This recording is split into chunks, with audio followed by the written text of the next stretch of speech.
quiet farmer faces down a gang of outlaws terrorizing the local market, hiding a deadly secret beneath his humble appearance. When they threaten the woman he cares about and set fire to his barn, will his forgotten marine combat skills be enough to save her and stop their reign of terror? I never wanted any trouble.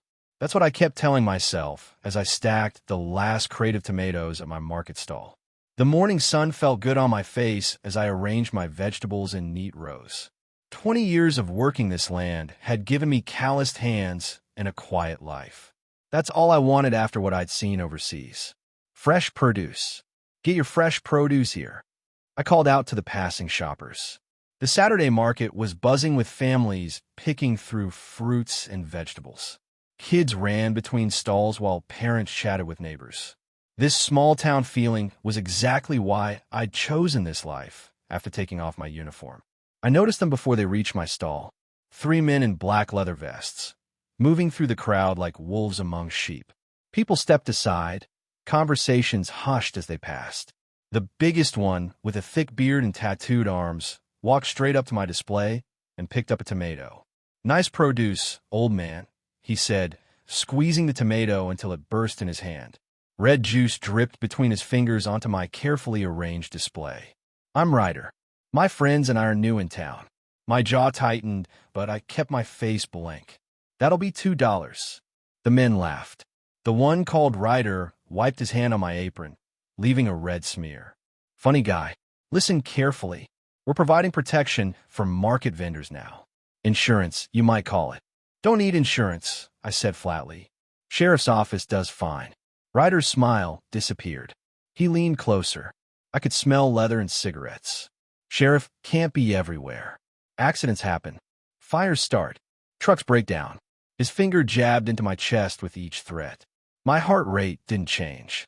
I'd faced worse than this bully in places most Americans couldn't find on a map. But I had promised myself no more violence. I had buried that version of myself when I hung up my dog tags. "I'll think about it," I said finally. "Don't think too long," Ryder replied, knocking over an entire crate of tomatoes with his boot. They rolled across the ground, some getting crushed under passing feet. "We'll be back this afternoon for our first payment. $500. Cash." I watched them move down the road to Sarah's flower stall. Sarah had been my neighbor for 5 years, her small greenhouse operation just down the road from my farm. She glanced nervously in my direction as the man approached her. "Jake," an older voice called from behind me. It was Frank, who sold honey at the stall opposite mine. Those are the same guys who showed up at the Miller farm last week. Day after old Miller refused to sell, his tractor mysteriously caught fire. I knelt down and began picking up my ruined tomatoes, keeping my eyes on Sarah's stall. She was shaking her head at something Ryder said. I didn't like how close he was standing to her. "I mind my own business," I told Frank, though my eyes never left Sarah. "That's what Miller said too," Frank muttered. I straightened up when I saw Ryder grab Sarah's wrist. Without thinking, I started moving toward her stall. "Everything okay here?" I asked, my voice carrying a tone I hadn't used in years. Ryder turned, still holding Sarah's arm. "Just explaining business to the flower lady. She seems confused about how things work now." "I think she understands fine," I said. "And I think you're done here." Something in my stance must have registered with him. His eyes narrowed as he gave me a longer look. He released Sarah's arm, but stepped closer to me. "You got some kind of hero complex, farmer?" he asked, poking a finger into my chest again. 20 years ago, I would have broken that finger before he knew what happened. Instead, I stood still, hands relaxed at my sides. "No heroes here. Just think the lady said no." Ryder's 2 friends moved to flank him. One was heavy-set with a shaved head. The other was younger, thin with nervous eyes. Something about him seemed familiar, but I couldn't place it.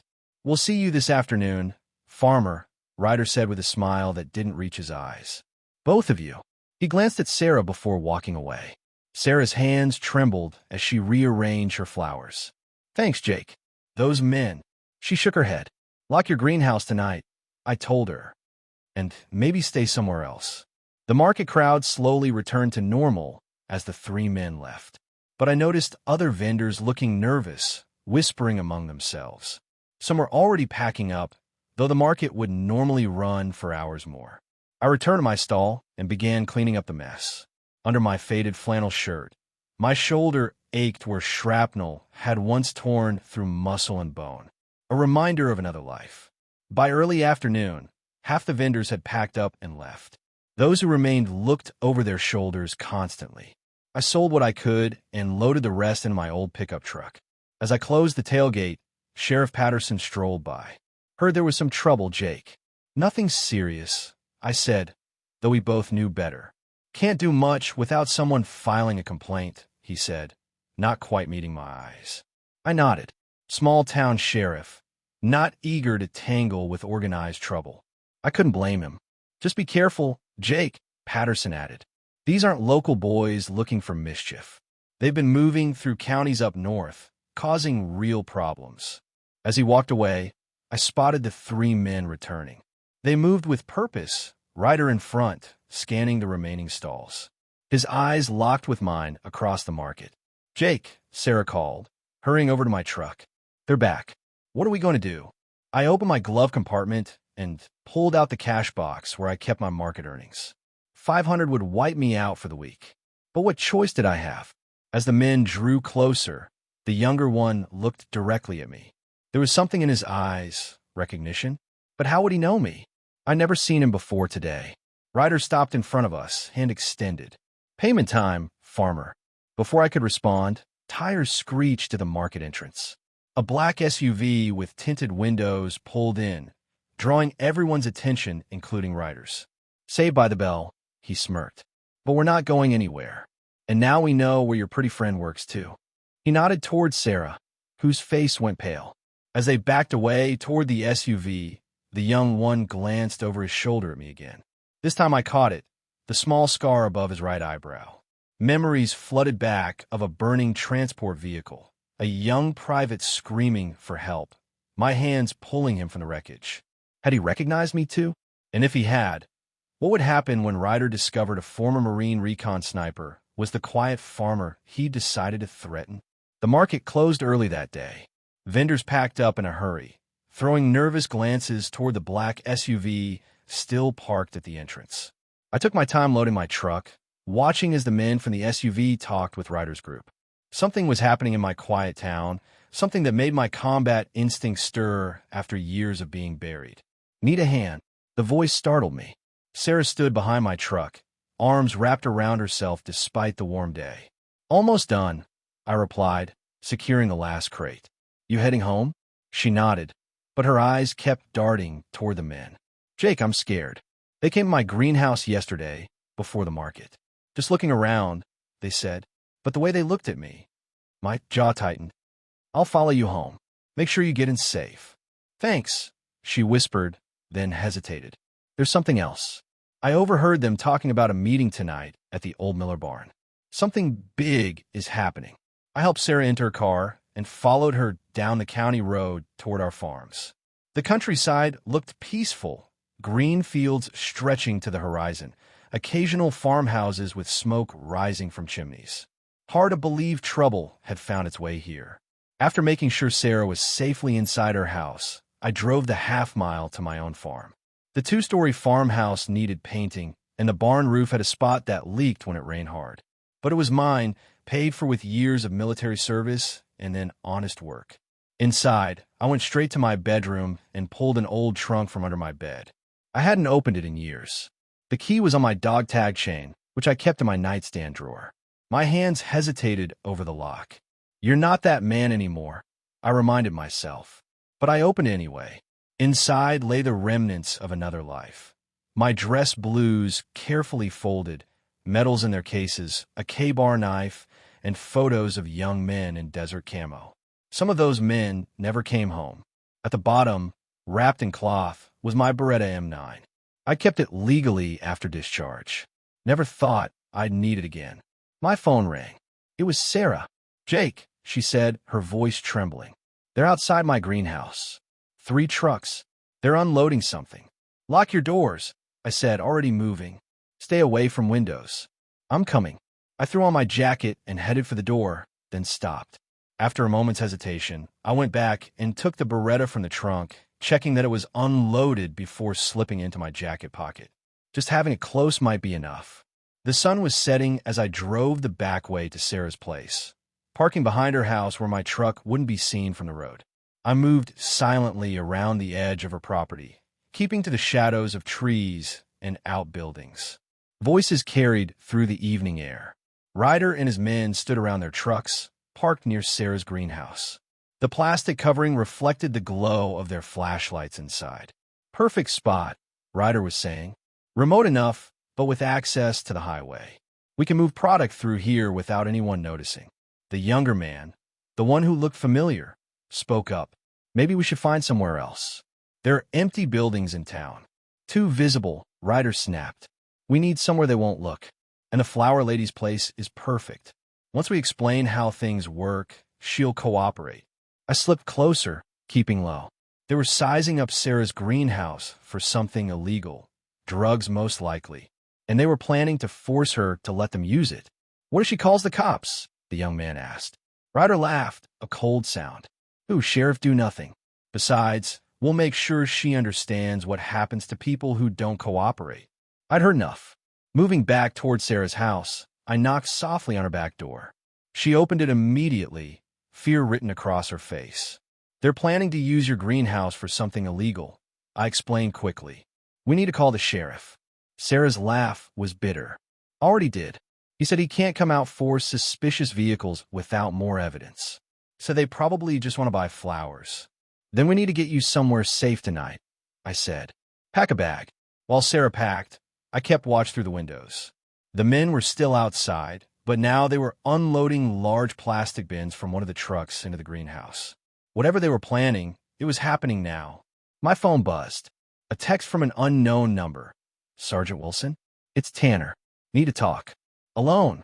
Tanner. The name hit me like a punch. Private Daniel Tanner, the kid I'd pulled from that burning transport in Helmand Province. The thin young man with Ryder. That's why he looked familiar. The scar above his eyebrow was from that day. I texted back, south edge of property. 5 minutes. Come alone. Who was that?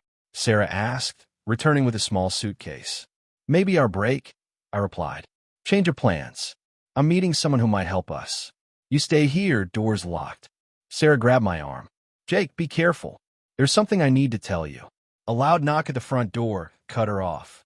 We both froze. Sarah, open up. We know you're home. Ryder's voice boomed through the door. Go out the back, I whispered, pushing her toward the rear door. Take my truck. Keys are in it. Go to Frank's place. What about you? I'll handle this, I said, my voice dropping to a tone I hadn't used in years. As Sarah slipped out the back, I moved to the front hallway. The knocking had turned to pounding. Last chance before we come in anyway. Ryder shouted. I opened the door, standing squarely in the frame. Ryder's surprise was visible for only a second before his face hardened. Where's the flower girl? He demanded. Not here, I replied, and not coming back tonight. Ryder's eyes narrowed.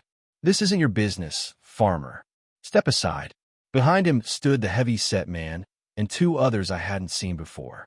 No sign of Tanner.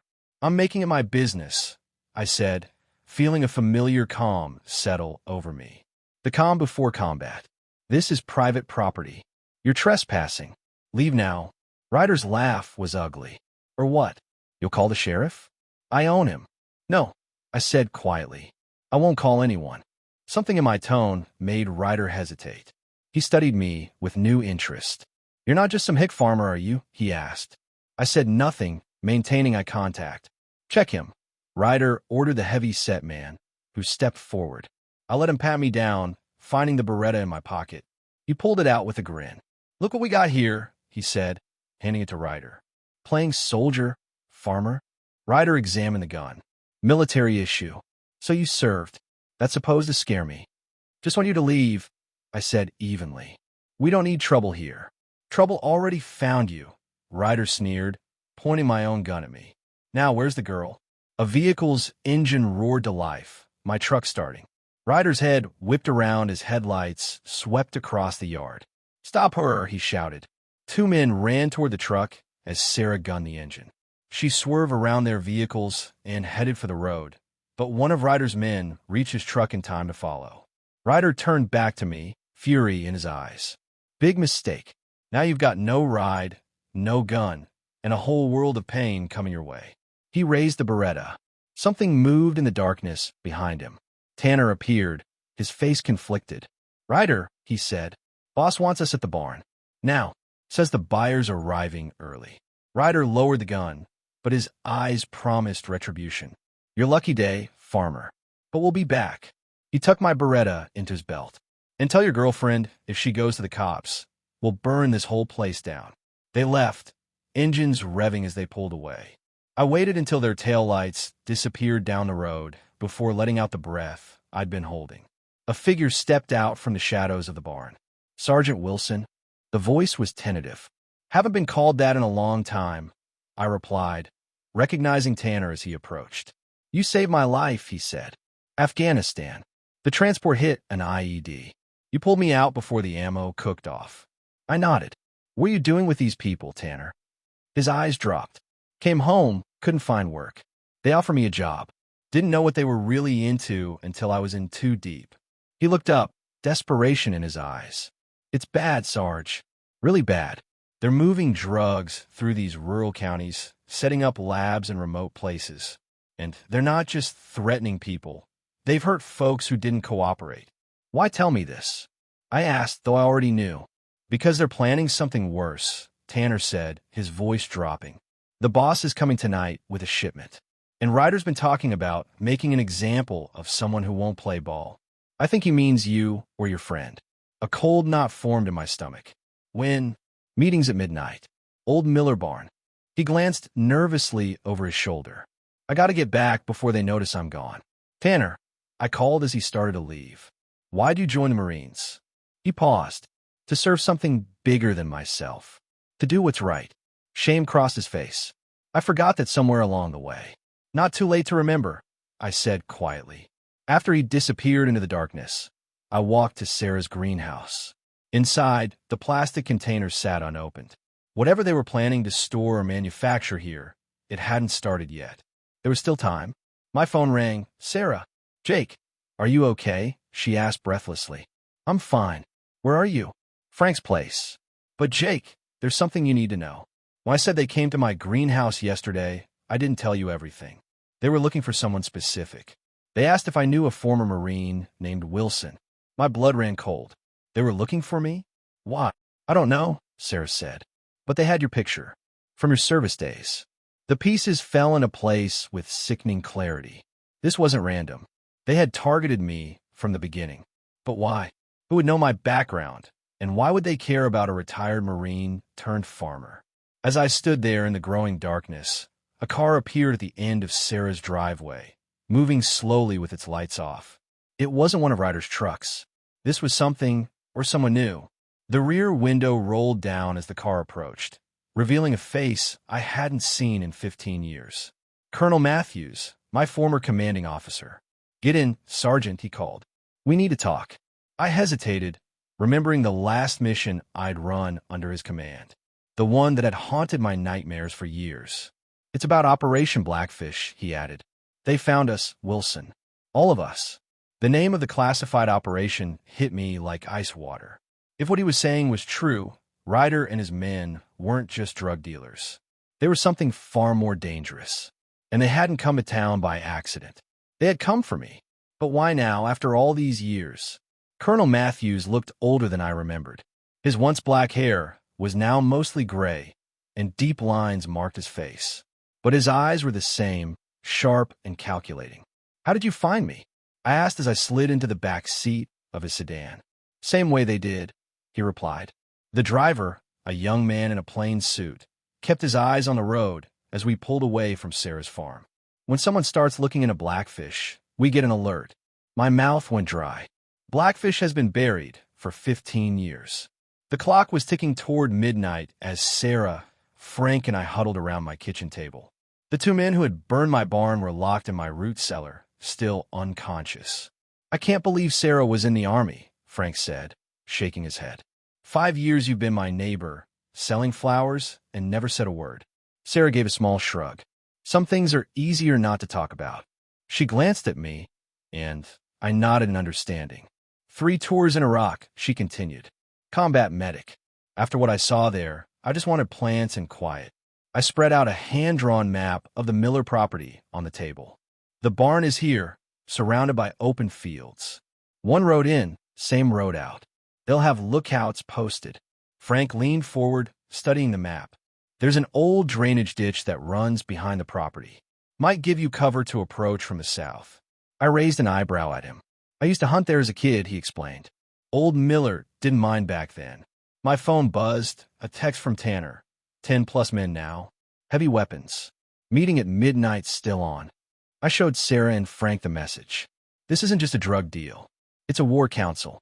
Ryan is bringing in his top people. And you're planning to take them all on? Sarah asked, concern evident in her voice. I've got backup coming, I assured her. Old friends. Good at this sort of thing. If they get here in time, she pointed out. My satellite phone rang. Cooper. Bad news, he said without preamble. We're grounded. Storm system between us and you. Air traffic control won't clear us. My heart sank. How long? 3 hours minimum. Maybe longer. I looked at my watch. Just past 10 p.m. Midnight was starting to feel very close. We'll find another way, Cooper promised before hanging up. Sarah saw my expression. They're not coming, are they? I shook my head. Not in time. Frank stood up suddenly. Then we need more people. Local people. This isn't their fight, I protested. When armed men take over our town and threaten our neighbors, it becomes our fight, Frank insisted. I know at least 5 men who would stand with us. I looked at him, an old man with weathered hands and determined eyes. This isn't like standing up to bullies, Frank. These are professional killers. And what are you? He challenged. The question hung in the air between us. What was I? A farmer with a past?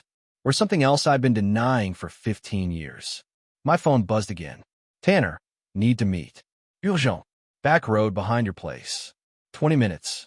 I have to go, I said, showing them the message. Sarah, if Cooper calls again, tell him the situation. Frank, if you're serious about getting help, they need to understand what they're walking into. Frank nodded grimly. We may be country folks, but we're not fools.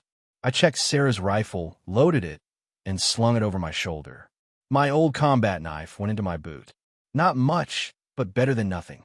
Be careful, Sarah said as I headed for the door. Tanner could be setting you up. I know, I acknowledged. But he's also my only source of inside information. I have to risk it. The night was clear and cool as I made my way through the trees behind my property. The smoldering remains of my barn cast an orange glow over the farm. Everything I'd built, going up in flames. But structures could be rebuilt. Lives couldn't be replaced. I reached the back road and waited, hidden among the trees. Headlights approached slowly, then stopped. A car door opened and closed. One person moving cautiously. Sergeant. Tanner's voice called softly. I stepped out, keeping the rifle ready but not aimed. Here. Tanner's face was pale in the moonlight, his eyes darting nervously. They know you're onto them. Someone talked to Ryder. Told him you know about the meeting. Matthews, I muttered.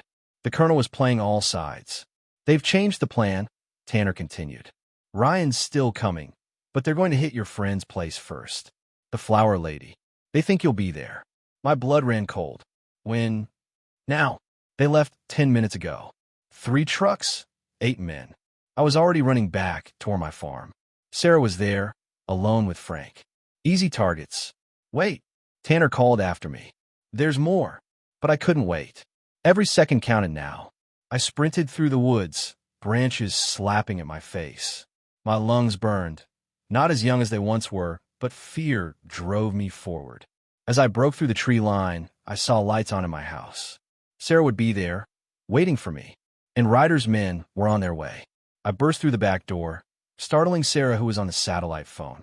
They're coming here, I gasped, trying to catch my breath. Ryder's men. Now, understanding immediately, she spoke into the phone. Change of plans. We're under attack at Jake's farm. She hung up and turned to me. Cooper says they're trying to find ground transportation. Still hours away. Where's Frank? I asked, looking around. Left to gather his friends. Said he'd meet us at Miller's barn before midnight. I checked the windows, seeing nothing yet. We need to leave. Now. Sarah moved, with military efficiency, gathering essential supplies. My truck or through the woods? Woods, I decided. They'll watch the roads. We were just heading for the back door when headlights swept across the front windows. Engines rumbled in my driveway. Too late, I muttered, moving to peek through the curtains. 3 pickup trucks, men jumping out carrying weapons. I counted 8, just as Tanner had said. Upstairs, I directed Sarah. Better defensive position. She nodded, grabbing the bag of supplies and heading for the stairs. I followed, turning off lights as we went. From my bedroom window, we had a view of the front yard. Ryder stood by his truck, directing his men with hand signals. 2 headed for the back door, the rest spread out around the house. They're surrounding us, Sarah whispered. I handed her the hunting rifle. You know how to use this? She gave me a look that answered my question. Cover the front, I instructed. I'll handle the back. I moved to the hallway, where a window overlooked the rear of the house. The 2 men were approaching cautiously, checking corners. They hadn't spotted the root cellar where their companions were locked up. My mind raced through options. The house wasn't defensible for long. We were outnumbered and outgunned. We needed an exit strategy. The sound of breaking glass came from downstairs. They were forcing entry. Time was running out. I rejoined Sarah at the bedroom window. Ryder was still outside, watching the house. If we could take him out, it might disrupt the others.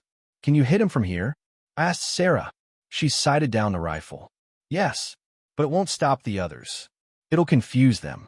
Give us a chance to break out the back. She nodded, taking aim. But before she could fire, something unexpected happened. A truck came barreling down the road toward my farm, horn blaring. Behind it, 2 more vehicles. Frank, Sarah breathed. It was indeed Frank, but not alone.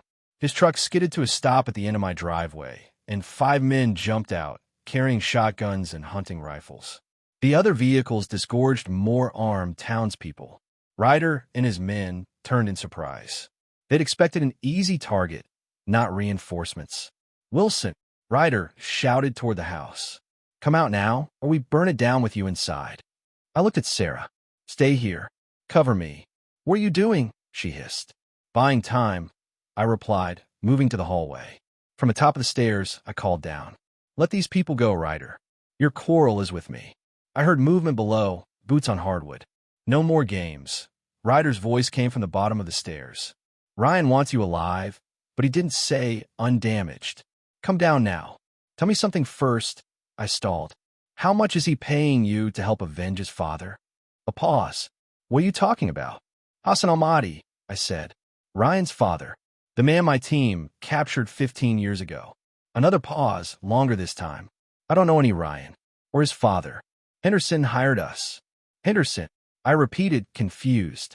James Henderson. Runs security for Blackwater Industries. Contracted us to secure distribution routes through rural counties. Said you were DEA, undercover. The pieces fell into place with sickening clarity. Matthews had lied to me. This wasn't about Blackfish or Ryan Almaty. This was something else entirely. Outside, I heard shouting as Frank's group confronted Ryder's men in the front yard. A distraction, but not for long. I heard footsteps on the stairs. They were coming up. No more time for talk. Sarah, I called urgently. The window in the guest room. Fire escape. She appeared in the hallway, eyes wide but focused. What about you? I'll hold them here. Buy you time. Not happening, she said firmly, grabbing my arm. Together or not at all. Before I could argue, the first of Ryder's men appeared at the top of the stairs. I tackled him, driving him back into the man behind him. They tumbled down in a tangle of limbs. Go, I shouted to Sarah. Instead, she raised a rifle and fired a shot over the stairwell, not to hit but to scatter the men below. It worked, buying us precious seconds. Together we ran for the guest room. I yanked open the window and helped Sarah onto the fire escape. As she climbed down, I heard men regrouping in the hallway. I was halfway out the window when the door burst open.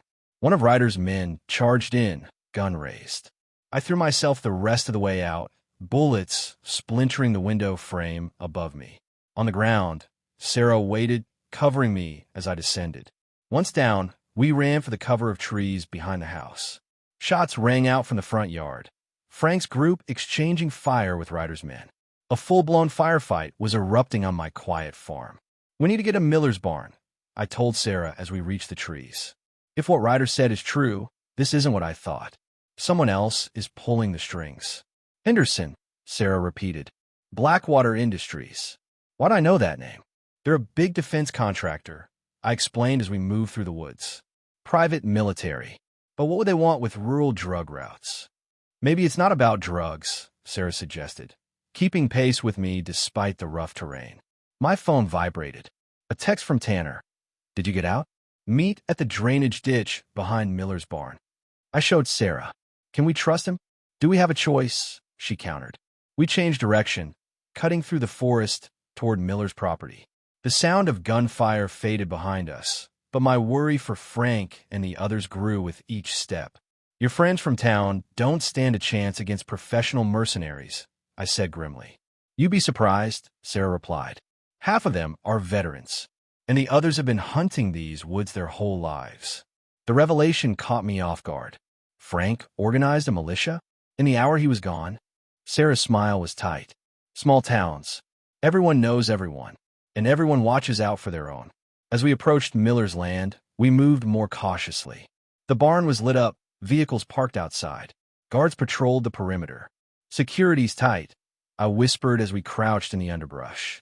"Whatever's happening in there is big." "There," Sarah pointed to our right. The drainage ditch Frank had mentioned, running along the southern edge of the property. And crouched beside it, barely visible in the shadows, was Tanner. We worked our way over to him, staying low and using the terrain for cover. "Sergeant," Tanner greeted me with obvious relief. "You made it. What's happening?" I demanded. "Ryder said he works for someone named Henderson from Blackwater Industries." Tanner nodded. "Henderson arrived an hour ago. But he's not alone." He swallowed hard. "Your old colonel is with him. Matthews." I felt like I'd been punched in the gut. "Matthews is working with Blackwater?" "Not just working with them," Tanner said. "He's running the operation. I heard them talking. This isn't about drugs. It's about something called Project Catalyst. Some kind of weapon." Sarah and I exchanged glances. The situation was getting more complicated by the minute. "We need to get inside," I decided. "See what they're planning." "There's a back entrance," Tanner offered. "Delivery door for farm equipment. Only one guard."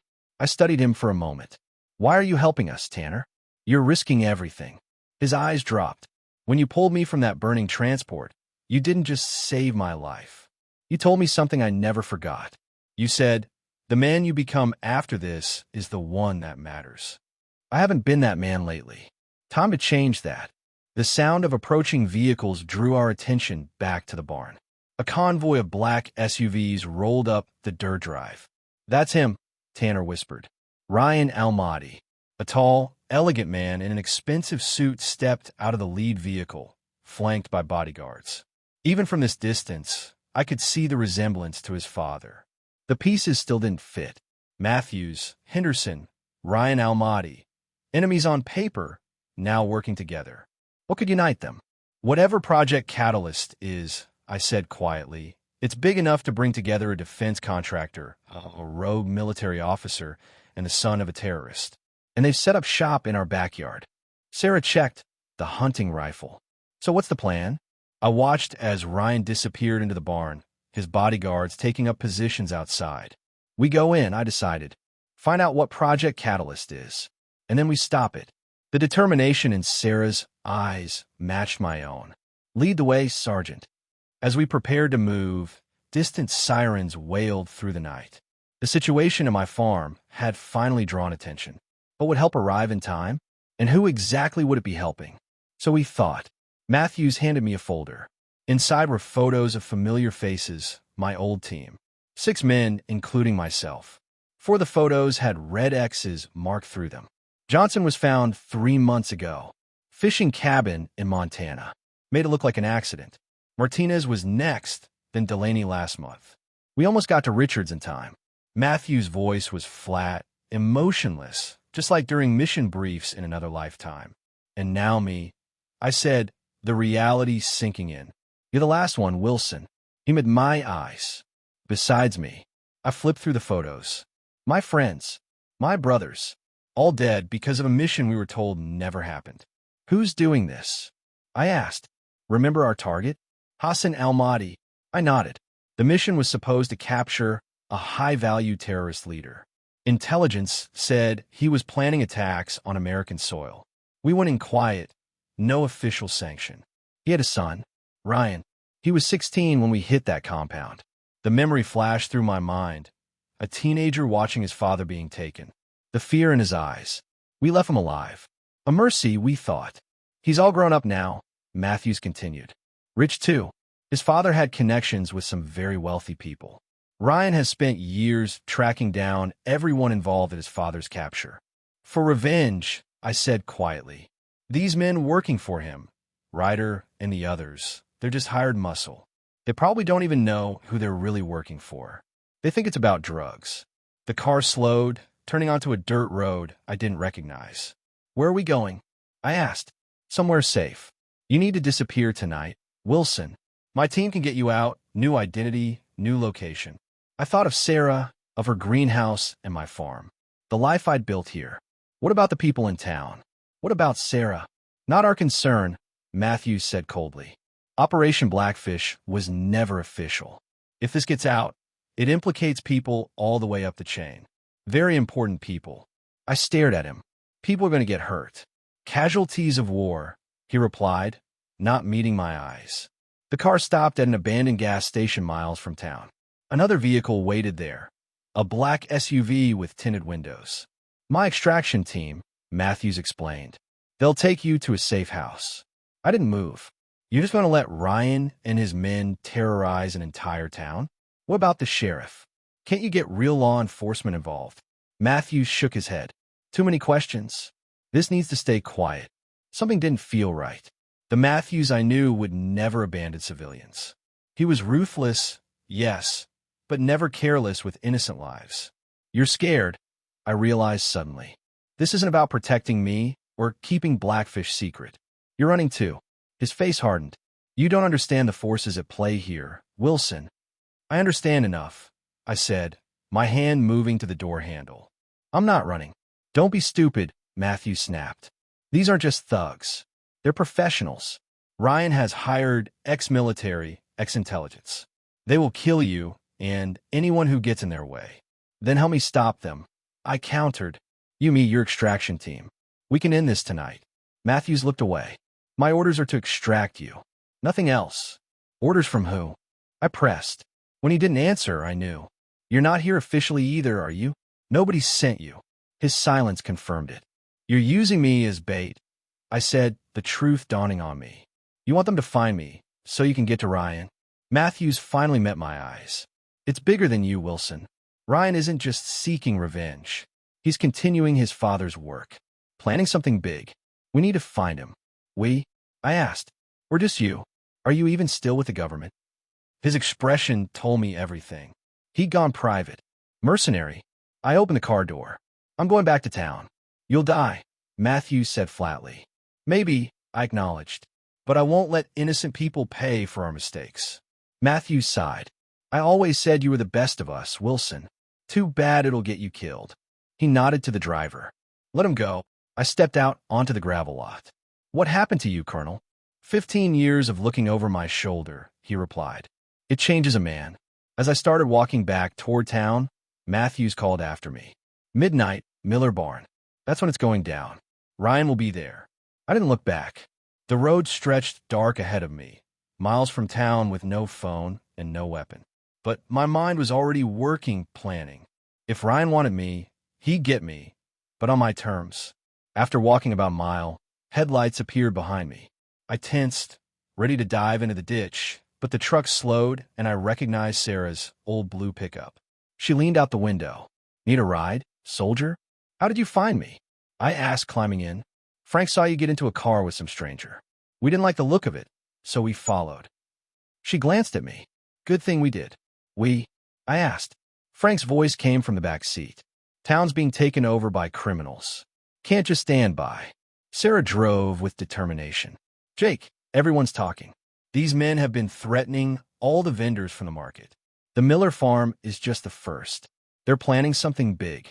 I know, I said, and it's my fault they're here. I explained about Operation Blackfish, about Ryan Almaty seeking revenge, leaving out the classified details. They listened without interrupting. So, this isn't about drugs? Sarah asked finally. The drugs are just cover, I explained. Tonight at the Miller barn, Ryan himself is coming. After that, they'll have no more use for this town. Or its people, Frank added grimly. We drove in silence for a moment. I need to get to my farm, I said finally. There are things there I need. Jake, Sarah said quietly. You're not planning to fight these people alone, are you?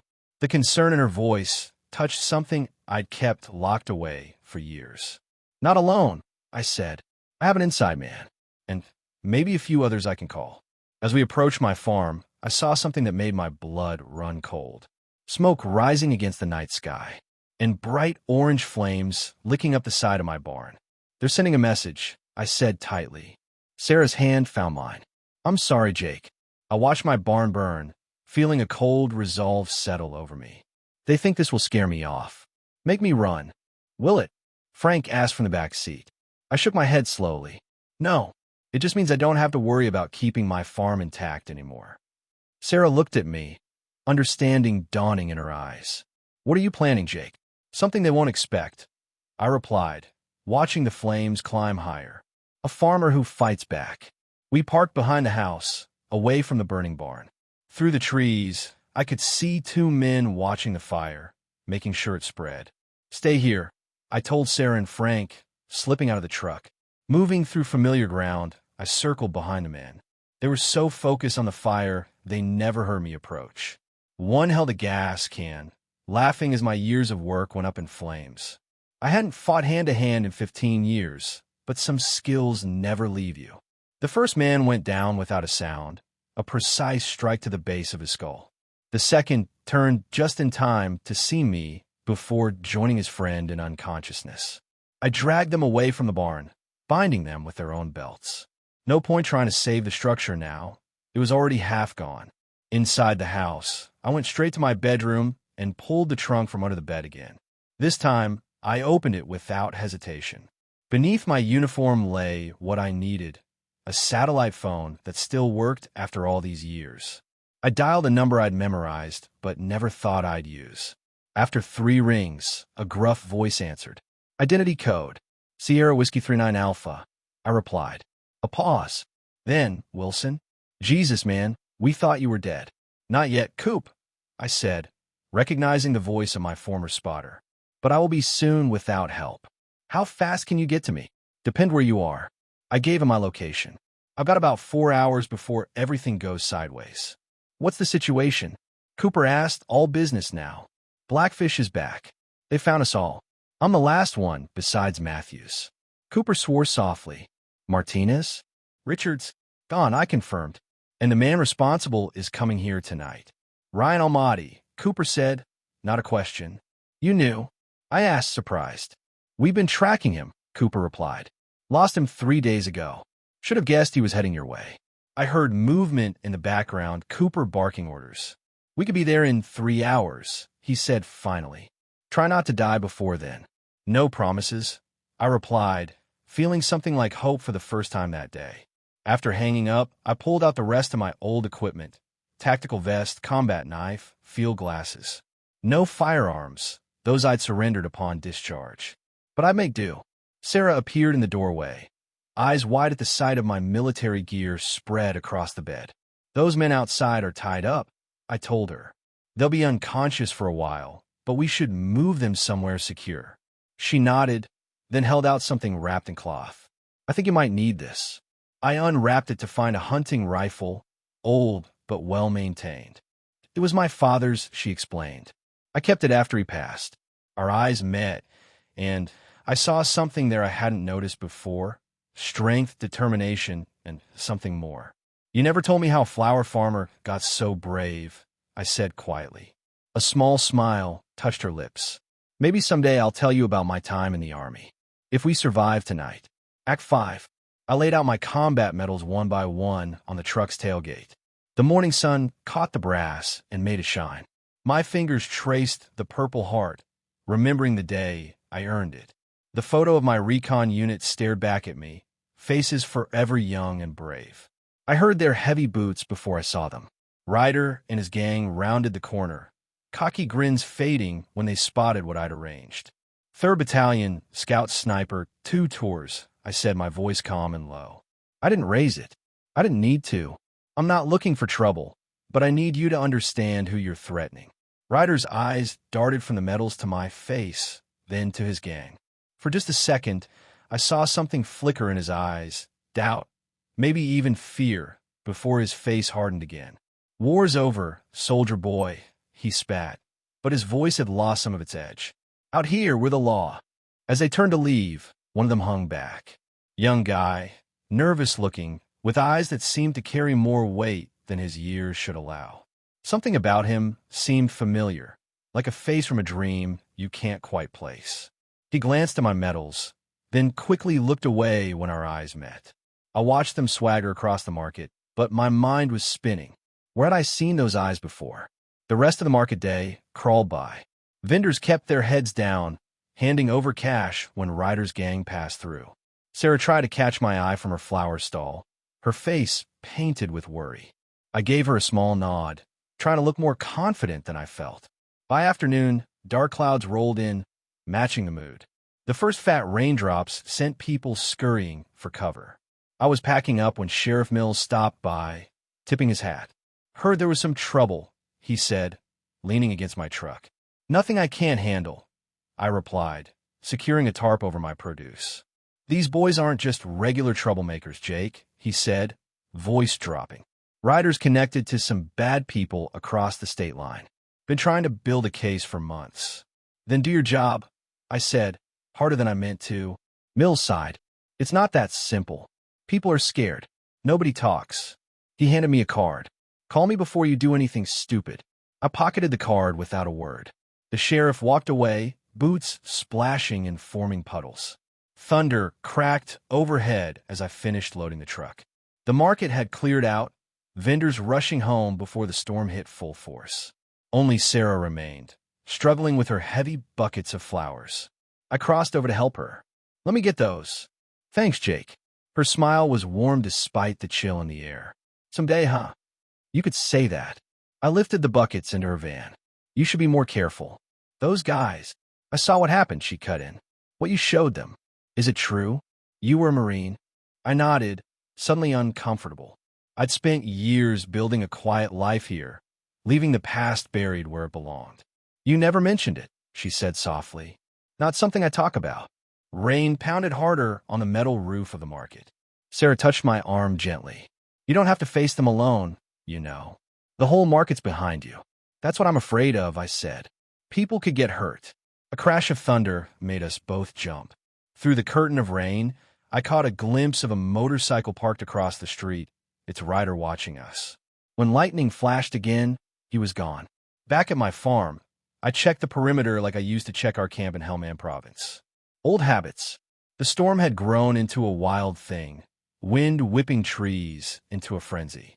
My farmhouse creaked and moaned against the assault. In my bedroom, I pulled out the lockbox from under my bed. The combination came to my fingers automatically, my son's birthday. Inside, beyond the metals and papers, lay my K-bar knife, still in its sheath. I hadn't touched it in years. My phone rang, startling me. Jake. Sarah's voice trembled through the speaker. Someone's outside my house. I can see shadows moving past my windows. Lock your doors. Stay away from windows. I'm on my way, I said, already grabbing my jacket. No, wait. The line went dead. I tried calling back. Nothing. The storm must have knocked out the cell towers. Or something worse. I grabbed the K-bar, sliding it into my boot like I'd done 1,000 times before. As I headed for the door, headlights swept across my front window. A vehicle was coming up my long driveway. I killed the lights and moved to the side of the window. An old pickup truck came to a stop. Through the rain-streaked glass, I could make out a single figure sitting inside, engine running. Minutes passed. The driver didn't move. I was weighing my options when the truck's lights flashed 3 times in quick succession. That pattern. We used it in Afghanistan when approaching friendly positions. Cautiously, I stepped onto the porch, rain immediately soaking through my shirt. The truck's door opened, and the young man from Ryder's gang stepped out. Hands raised to show he was unarmed. Rain plastered his hair to his forehead. "Sergeant Wilson," he called over the storm. "You probably don't remember me." I squinted through the rain, that nagging familiarity tugging harder. Then it hit me, not the face of a man, but a boy. A terrified boy I'd dragged from burning metal in a foreign desert. "Private Tanner?" I asked, disbelief making my voice crack. He nodded, rain streaming down his face like tears. "What are you doing with them?" I demanded. "It's complicated," he said, stepping closer. "But I needed to warn you. Ryder saw those medals today. He's not backing down. He's coming for you tonight. And he knows about the flower lady, too." The world seemed to stop for a moment, even as the storm raged around us. Sarah's call suddenly made horrible sense. "When?" I asked. "Now," Tanner said, checking his watch. "They're coming now." Lightning split the sky, illuminating both our faces. In that flash, I saw the broken boy I'd saved years ago, and he saw whatever I'd become in the years since. In that moment, we both knew exactly what was coming, and I knew I couldn't run from who I was anymore. I laid out my combat medals one by one on the truck's tailgate. The morning sun caught the brass and made it shine. My fingers traced the Purple Heart, remembering the day I earned it. The photo of my recon unit stared back at me, faces forever young and brave. I heard their heavy boots before I saw them. Ryder and his gang rounded the corner, cocky grins fading when they spotted what I'd arranged. "3rd Battalion, Scout Sniper, 2 tours," I said, my voice calm and low. I didn't raise it. I didn't need to. I'm not looking for trouble, but I need you to understand who you're threatening. Ryder's eyes darted from the medals to my face, then to his gang. For just a second, I saw something flicker in his eyes, doubt, maybe even fear, before his face hardened again. "War's over, soldier boy," he spat, but his voice had lost some of its edge. "Out here, we're the law." As they turned to leave, one of them hung back. Young guy, nervous looking, with eyes that seemed to carry more weight than his years should allow. Something about him seemed familiar, like a face from a dream you can't quite place. He glanced at my medals, then quickly looked away when our eyes met. I watched them swagger across the market, but my mind was spinning. Where had I seen those eyes before? The rest of the market day crawled by. Vendors kept their heads down, handing over cash when Ryder's gang passed through. Sarah tried to catch my eye from her flower stall, her face painted with worry. I gave her a small nod, trying to look more confident than I felt. By afternoon, dark clouds rolled in, matching the mood. The first fat raindrops sent people scurrying for cover. I was packing up when Sheriff Mills stopped by, tipping his hat. "Heard there was some trouble," he said, leaning against my truck. "Nothing I can't handle," I replied, securing a tarp over my produce. "These boys aren't just regular troublemakers, Jake," he said, voice dropping. "Ryder's connected to some bad people across the state line. Been trying to build a case for months." "Then do your job," I said, harder than I meant to. Mills sighed. "It's not that simple. People are scared. Nobody talks." He handed me a card. "Call me before you do anything stupid." I pocketed the card without a word. The sheriff walked away, boots splashing and forming puddles. Thunder cracked overhead as I finished loading the truck. The market had cleared out, vendors rushing home before the storm hit full force. Only Sarah remained, struggling with her heavy buckets of flowers. I crossed over to help her. "Let me get those." "Thanks, Jake." Her smile was warm despite the chill in the air. "Someday, huh?" "You could say that." I lifted the buckets into her van. "You should be more careful. Those guys." "I saw what happened," she cut in. "What you showed them. Is it true? You were a Marine?" I nodded, suddenly uncomfortable. I'd spent years building a quiet life here, leaving the past buried where it belonged. "You never mentioned it," she said softly. "Not something I talk about." Rain pounded harder on the metal roof of the market. Sarah touched my arm gently. "You don't have to face them alone, you know. The whole market's behind you." "That's what I'm afraid of," I said. "People could get hurt." A crash of thunder made us both jump. Through the curtain of rain, I caught a glimpse of a motorcycle parked across the street, its rider watching us. When lightning flashed again, he was gone. Back at my farm, I checked the perimeter like I used to check our camp in Helmand Province. Old habits. The storm had grown into a wild thing, wind whipping trees into a frenzy. My farmhouse creaked and moaned against the assault. In my bedroom, I pulled out the lockbox from under my bed. The combination came to my fingers automatically. My son's birthday. Inside, beyond the metals and papers, lay my K-bar knife, still in its sheath. I hadn't touched it in years. My phone rang, startling me. "Jake." Sarah's voice trembled through the speaker. "Someone's outside my house. I can see shadows moving past my windows. Lock your doors.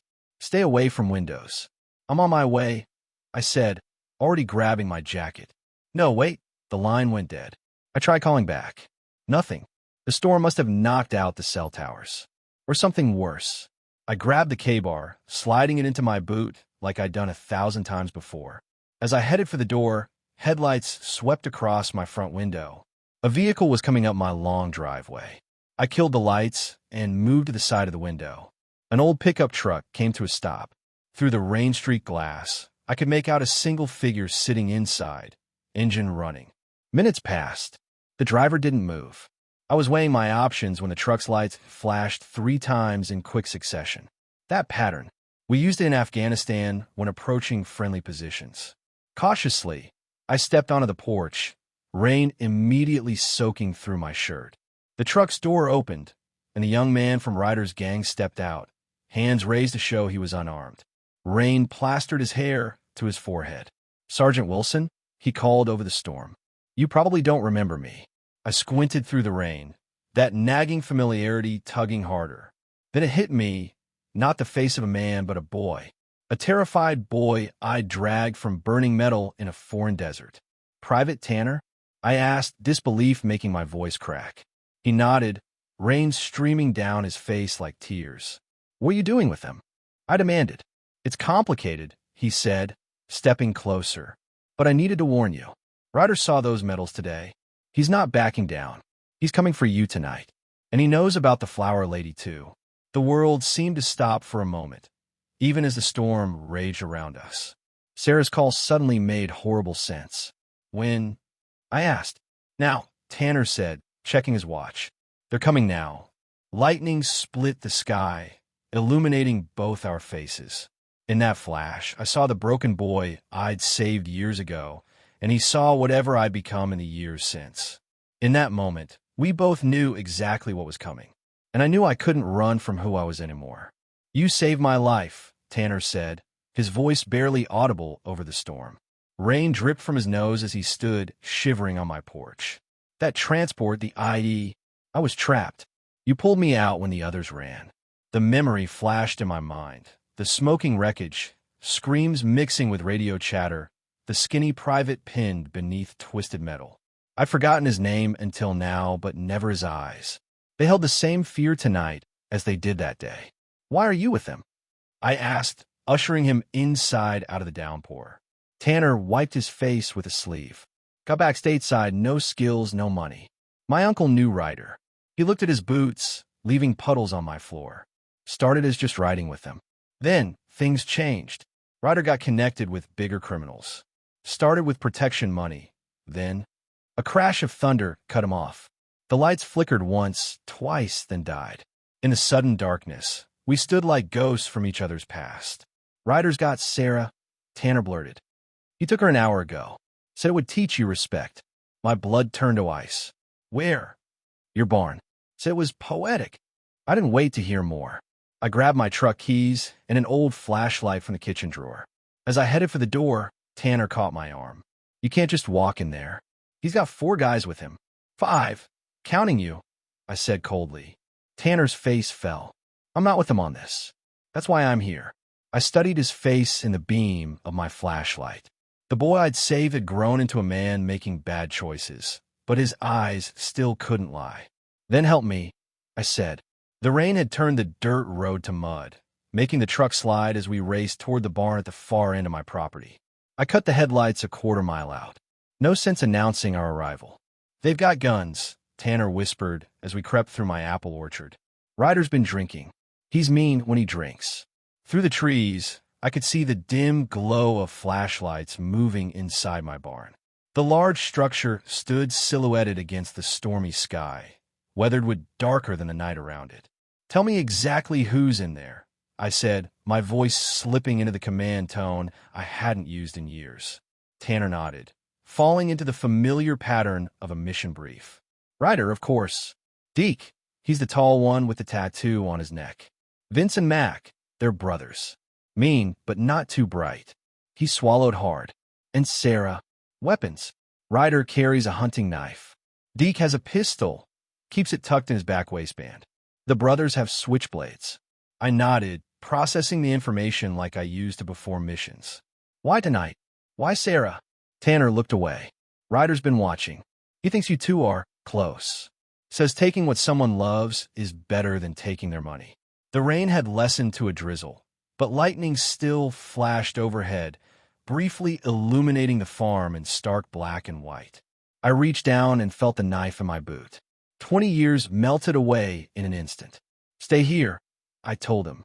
"No," Tanner said firmly. "I owe you. I'm coming." We approached from downwind, using the shadows like old friends. The barn door was slightly ajar, voices drifting out into the night. Should have seen his face when he saw those stupid medals. Ryder's unmistakable voice laughed. "War hero turned farmer. Pathetic." "He didn't look scared," another voice countered. "He will be," Ryder replied. "Will he find his girlfriend strung up in his precious barn?" A woman's voice, Sarah's, cut through the dark. "He's not what you think. You made a terrible mistake." The sound of a slap echoed, followed by silence.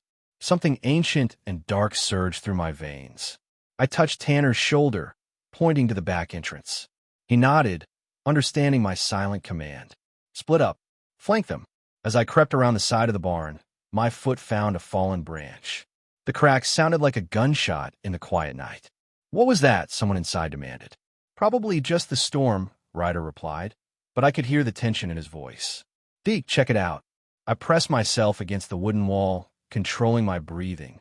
Heavy boots splashed through puddles, coming closer. A beam of light swept past, probing the darkness. The tall figure of Deke emerged, pistol now in hand. He moved with the caution of someone who'd grown up looking over his shoulder. But he wasn't trained like I was. I waited until he'd passed, then moved silently behind him. My arm locked around his throat in a sleeper hold before he could make a sound. The gun clattered softly into the mud as he struggled briefly, then went limp. I lowered him gently, taking his weapon. Checking the magazine. 3 rounds. Better than nothing. At the back of the barn, I could see Tanner slipping inside through the small door we use for feeding livestock. I counted to 30, giving him time to get into position. Through a crack in the wood, I could see Sarah tied to one of the support posts. Her left eye was swollen, a trickle of blood at the corner of her mouth. Rage bubbled up, threatening to overwhelm my careful planning. "Deke's taking his sweet time," one of the brothers said nervously. Ryder paced in front of Sarah, flipping his knife from hand to hand. Maybe our hero farmer showed up early for the party. I needed distraction. Looking around, I spotted my old tractor parked nearby. Perfect. One hard push set it rolling down the slight incline toward the barn. As it picked up speed, I rushed to the front entrance, staying low. The crash as it hit the barn wall was tremendous. Everyone inside shouted in surprise. In that moment of chaos, I slipped through the door. Vince was closest, turning toward the sound of the crash. He never saw my attack. A quick strike to his solar plexus doubled him over, and a knee to the face put him down. Max saw me and lunged with his blade. I sidestepped, caught his wrist, and used his momentum to slam him face first into the wooden post. He crumpled beside his brother. Ryder spun around, eyes wild in the dimness. "I knew you'd come," he snarled, knife glinting as lightning flashed through the high windows. "Let her go," I said calmly, standing in the center of the barn. Ryder smirked, moving behind Sarah. He pressed his blade against her throat. "I don't think so, hero. Not how this works." Sarah's eyes found mine, filled not with fear, but with fierce determination. She gave me the slightest nod. "Last chance," I offered, watching Tanner move silently into position behind them. "You don't give chances in my world," Ryder laughed. "You take what you want." "That's where you're wrong," I said, taking a step forward. In one fluid motion, Sarah threw her head back, connecting with Ryder's nose. He cursed, stumbling backward. Tanner rushed forward, tackling him to the ground. The knife skittered across the floor. I was there in 3 strides, boot on Ryder's chest. He looked up at me, with hatred and blood streaming from his nose. "Do it," he spat. "Show us the killer you really are." My fingers tightened around Deke's pistol. It would be so easy. One squeeze, and the nightmare would end. Justice, some would call it. But as I stood there, I saw my reflection in Ryder's hate-filled eyes. Not a farmer, not even a Marine, but something I'd promised never to become again. I lowered the gun. "You're not worth it." Tanner found rope in the corner and soon had Ryder securely tied. I cut Sarah free, gently touching her bruised face. "I'm sorry," I whispered. She shook her head. "Not your fault." As if responding to the moment, the power flickered back on, bathing the barn in harsh light. Outside, sirens wailed in the distance. "Sheriff's coming," Tanner said, looking nervous. What about me? I studied the young man who'd once been a frightened private, then a lost veteran, then an outlaw, and now something else. Something with a chance. "You came to warn me," I said. "That counts for something." Sarah touched my arm. "Jake, your barn." I turned to see what she was pointing at. In the corner, barely visible, a small orange glow had started among the hay bales. While we'd been fighting, one of the lanterns must have tipped over. "Fire!" Tanner yelled as the flames suddenly leaped higher, racing up the dry wooden wall. Smoke billowed through the barn as we rushed to untie Ryder and drag the unconscious brothers toward the exit. The old wood, dry from years under the sun, caught like paper. We stumbled outside, coughing and gasping. The sheriff's car pulled up, lights flashing blue and red against the growing inferno. As we watched my barn burn against the night sky, Sarah's hand found mine. "Now what?" she asked softly. I looked at Tanner, then at the sheriff handcuffing Ryder and his crew, then back at the flames consuming a piece of my farm, and, with it, the last of my hiding places. "Now we rebuild," I said, knowing I meant more than just the "Bon." The fire roared higher, sending sparks into the night sky like angry fireflies. I could feel its heat on my face as I watched Sheriff Mills handcuff Ryder and the brothers. The barn I'd built with my own hands was now a tower of flames against the dark sky. But something wasn't right. "Where's Sarah?" I suddenly asked, scanning the faces lit by the fire's glow. Tanner looked around wildly. "She was right behind us." My heart stopped. In the chaos of dragging Ryder and his men out, we'd lost track of her. A scream pierced the night, barely audible over the crackling flames. "She's still inside," I shouted, already running back toward the burning building. Sheriff Mills grabbed for my arm. "Jake, you can't go in there. The structure's not safe." I yanked free of his grip. "Call the fire department." I yelled over my shoulder, not slowing down. The barn entrance was now a wall of fire, hungry flames licking up the sides and across the old wooden beams overhead. Smoke billowed out in thick black clouds. I pulled my shirt over my mouth and dropped to my knees, crawling beneath the worst of the smoke. "Sarah," I called, my voice raspy. "Sarah, where are you?" The heat was incredible, like being inside an oven. Sweat poured down my face, immediately evaporating in the intense heat. My eyes stung and watered as I squinted through the smoke. A weak cough answered from the back corner. I crawled toward it, navigating around fallen beams and burning hay bales. Through the smoke, I could make out Sarah's form, pinned beneath a fallen support beam. "Jake," she coughed, reaching out a hand toward me. "I'm here," I said, reaching her side. "I'm going to get you out." The beam across her legs was heavy, but not impossible. As I braced my shoulders under it, footsteps pounded behind me. Tanner appeared through the smoke, his face blackened, eyes wide with fear. "Thought you could use backup, Sergeant," he coughed.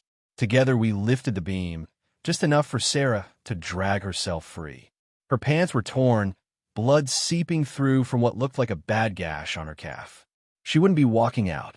"We need to move fast," I said, checking the ceiling. The fire had eaten through most of the support structure. It wouldn't hold much longer. I scooped Sarah into my arms.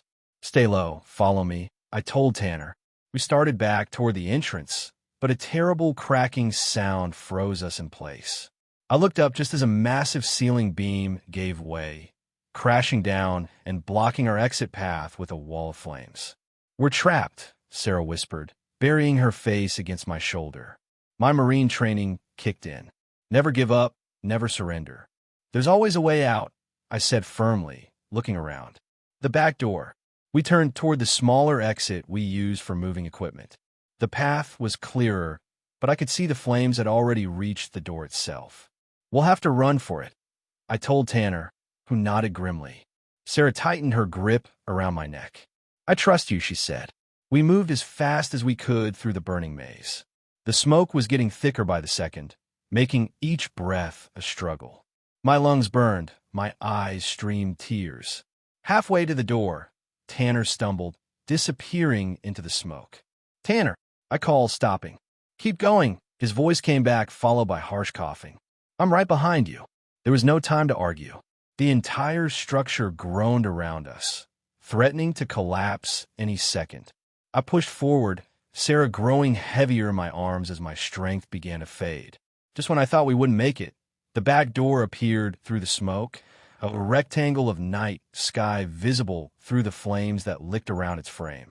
"We have to go through it," I told Sarah. "Close your eyes, hold your breath." I summoned the last of my strength and charged forward. The flames bit at my clothes, my skin, my hair as we burst through the doorway. The cool night air hit us like a wave as we tumbled onto the wet grass outside. Rolling to put out any flames, I set Sarah down gently and turned back to the door. "Tanner," I shouted. No answer came from the inferno. Sheriff Mills appeared at my side, pulling me back as I tried to go back in. "You can't save everyone, Jake," he said, restraining me.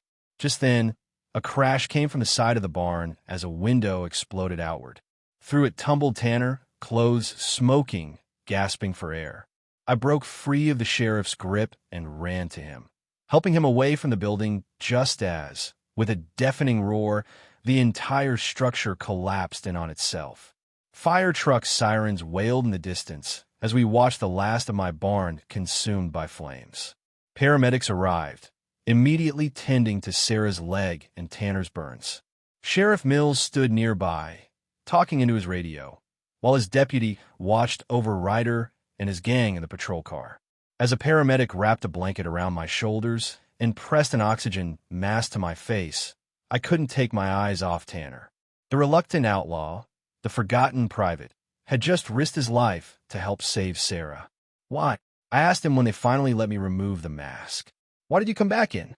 Tanner looked at me, his young face solemn beyond his years. "You came back for me once," he said simply, "when everyone else ran." In the flashing lights of the emergency vehicles, I saw something in his eyes I recognized, the same thing I'd seen in my own when I finally came home from war. A need for purpose, for redemption. Sheriff Mills approached, notepad in hand. "I need statements from all of you," he said, then paused, looking at Tanner. "Including you, son." Tanner's shoulders slumped. "I know. I'm one of them. From what I saw," Mills said carefully, "you helped save 2 lives tonight. That counts for something in my book." Hope flickered across Tanner's face. The paramedics loaded Sarah into the ambulance. "Jake," she called, reaching out for me. I went to her side, taking her hand. "You came back for me," she whispered, tears cutting tracks through the soot on her face. "Always will," I promised. As they prepared to take her to the hospital, I looked back at what remained of my barn. 20 years of building a peaceful life, hiding from who I used to be. Now it was ashes. Sheriff Mills stood beside me. "What now, Marine?" he asked quietly. I watched as another deputy handcuffed Tanner, gentler than he'd been with the others. The young man caught my eye as they led him toward his second patrol car. "Now," I said, straightening my shoulders, "I stop hiding." Dawn was breaking over the mountains when I finally arrived at the hospital, carrying with me papers I'd had the sheriff print out.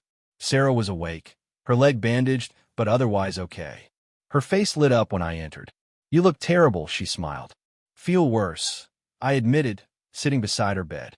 "But I brought something you should see." I handed her the papers testimonials from every vendor of the market, statements about Ryder's gang and their threats. Evidence enough to put them away for a long time. Everyone came forward, I explained.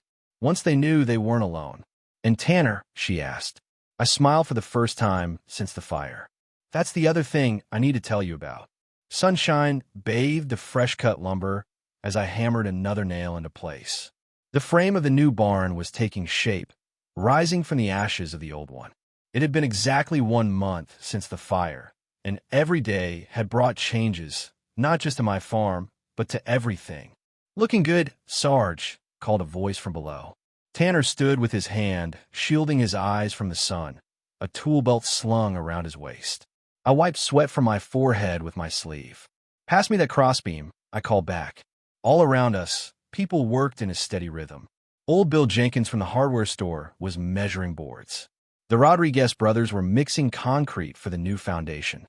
Even Sheriff Mills had stopped by earlier, bringing donuts and coffee for everyone. I climbed down the ladder, taking a moment to survey the progress. Where charred remains had stood, a new structure was rising, bigger and stronger than before. Community, it turned out, built better barns than lone farmers. "Didn't expect this many people today," Tanner said, handing me a bottle of water. "Me neither," I admitted. When Judge Harmon had sentenced Tanner to 6 months of community service instead of jail time, I'd volunteered my farm as the place he could serve it. What I hadn't expected was how word would spread, or how many others would show up to help. A blue pickup truck pulled into the driveway, kicking up dust. Sarah stepped out, balancing a large tray of sandwiches with a good arm. Her other arm was still in a cast, but she'd insisted on bringing lunch every day. "The hero returns," called Bill, and a cheer went up from the workers. "They're just sandwiches," Sarah laughed, setting the tray on our makeshift picnic table. "He means you," I said quietly when she reached me. "They've all heard the story now." Sarah blushed. "I just did what anyone would do." But we both knew that wasn't true. After the fire, it was Sarah who had refused to press charges against Tanner. Sarah who had spoken to the judge about second chances. Sarah whose flower shop had become a meeting place for market vendors to organize against intimidation. The noon whistle blew from town, and tools were set down as everyone gathered for lunch. It struck me how different this was from my solitary life just weeks ago. Back then, I'd kept to myself, believing that peace meant isolation. Sarah sat beside me on a stack of lumber. "Penny for your thoughts," she said, bumping my shoulder gently with hers. "Just thinking about change," I replied. "All of this, it's not what I expected. Good change or bad?" I looked around at the people who had become more than neighbors. A retired couple who brought homemade pies, teenagers earning summer money, other veterans who'd heard about one of their own in trouble. Then my eyes found Tanner, laughing with the Rodriguez brothers over some joke. Good, I decided. Definitely good. After lunch, work resumed with renewed energy. I was showing Tanner how to properly frame a window when a black SUV pulled into the driveway. The government plates caught my attention immediately. 2 men in crisp suits stepped out, scanning the construction site until their eyes found me. Something in their stance, their alertness despite the casual clothes, marked them immediately. Military or former military. "Jake Wilson," the taller one called. Conversations died around us as I set down my hammer and approached them. "That's me. Colonel Frank Reeves," the man said, extending his hand. "And this is Major Hart. Could we speak privately?" Curious murmurs spread through the workers as I led the men toward the shade of the old oak tree. Sarah caught my eye, her expression questioning. I gave her a small nod to say it was okay. "What's this about?" I asked when we were out of earshot. Colonel Reeves studied me for a moment. "You've been on our radar for some time, Staff Sergeant. Your service record is impressive." I tensed. "That was a long time ago." "Not so long," Major Hart said. "Skills like yours don't just disappear." "What do you want?" I asked directly. The colonel handed me a folder. "We work with a program that helps veterans transition back to civilian life, particularly those who struggle with the adjustment." I opened the folder. Inside were brochures about veteran support services, along with paperwork for a grant program. "I don't need charity." "It's not charity," Colonel Reeves said firmly. "It's an investment. We've been following recent events in your community. How you handled the situation with the criminal gang. How you're rebuilding. There aren't many people who could have done what you did. I looked over at Tanner, who was watching us nervously from the barn frame. I had help. Yes, the colonel nodded. Private Tanner. He's another reason we're here. My protective instincts flared. He served his country once already, and deserves better than what he found when he came home. Major Hart agreed. That's exactly our point. Too many veterans fall through the cracks, end up in gangs, homeless, or worse. Colonel Reeves gestured to the construction site. What you're building here, it's not just a barn. It's a community, a support network. We want to help expand that. Make it official. I frowned, not understanding. What exactly are you proposing? A veteran outreach center, he explained. Right here on your property. The grant would fund construction of a proper facility. A place where veterans could come for support, job training, therapy, whatever they need to successfully transition back to civilian life. I stared at him in disbelief. Why me? Because you've already started it, Major Hart said. Look around. You brought these people together. You gave Tanner a second chance. How many others out there need the same? My mind raced with possibilities. The eastern field, I never had time to farm, could be converted. The old guest house could be renovated for offices. Veterans helping veterans, not through government bureaucracy, but through real community. I'll need to think about it, I said finally. Of course. Colonel Reeves handed me his card. Call when you're ready. No pressure. As they drove away, Sarah and Tanner approached, curiosity evident on their faces. Everything okay? Sarah asked. I tucked the folder under my arm. I think so. I'll explain later. We returned to work, but my mind was elsewhere. For 20 years, I tried to leave the Marine behind, believing peace and war couldn't exist in the same life. Now I was beginning to see that wasn't true. Maybe the skills that had made me a good Marine, leadership, discipline, protecting others, were exactly what was needed here. By sunset, the day's work was done. People packed up tools, making plans to return tomorrow. Sarah coordinated cleanup while I thanked each person individually.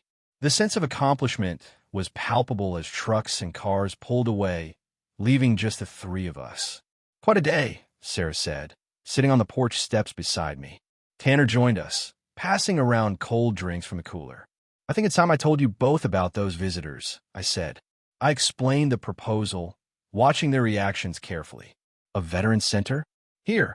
Tanner's eyes were wide with surprise. It's just an idea, I said. A big commitment. Sarah took my hand. It's perfect, Jake. All these years you've been hiding who you were. Maybe this is why. What do you mean? Maybe you needed to be both, she said softly. The warrior and the farmer. The protector and the builder. Tanner nodded in agreement. You know how many guys come back and feel lost? No purpose. No community. If I'd had somewhere like this to go. He didn't need to finish. We all knew his story might have been different. The setting sun painted the new barn frame in gold light. Where there had been destruction, something new was growing. Something better. And maybe that was true for me too. I fought so long to forget, I said quietly. To be just a farmer. You're more than just one thing, Sarah said. We all are. Later that night, after Sarah had gone home and Tanner to his room in the guest house, I sat alone on the porch. The folder lay open in my lap, the colonel's card in my hand. Above me, stars filled the clear country sky. Morning would bring another day of building the barn. But now there was something else on the horizon, a chance to build more than just a structure, a chance to help others find their way home, just as I finally had.